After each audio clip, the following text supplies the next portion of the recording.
गावात प्रत्येकाच्या बांधावर किंवा शेताच्या कडेला म्हसोबा का असतो?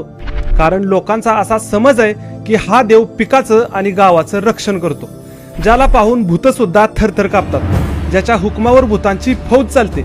शेतकऱ्यांसाठी म्हसोबा म्हणजे मानाचा पहिला देव. नवीन विहीर काढायची असो, पेरणी असो, नांगरणी असो किंवा कापणीनंतर खळ्यातलं धान्य गोळा करायचं असो, म्हसोबाचा आशीर्वाद घेतल्याशिवाय शेतकऱ्याचं इथं पान सुद्धा हलत नाही. पण म्हसोबाच्या कोपाला आजही शेतकरी एवढं का घाबरतात? ह्याचं कारण म्हणजे म्हसोबा हा शंकराचा क्रोध अवतार आहे आणि जर त्याची पूजा व्यवस्थित झाली नाही किंवा त्याचा अनादर झाला तर देवाचा कोप होईल अशी एक भीती आणि प्रचंड श्रद्धा आजही ग्रामीण भागात जपली जाते. म्हसोबाला भूतांचा अधिपती मानलं जातं कारण तो भूतांना नियंत्रित ठेवणारा देव आहे.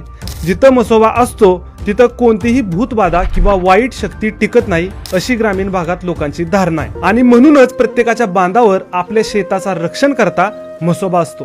ही माहिती सरकारी मराठी विश्वकोश मध्ये नमूद केलेली आहे. याची लिंक खाली डिस्क्रिप्शन मध्ये दिलेली आहे.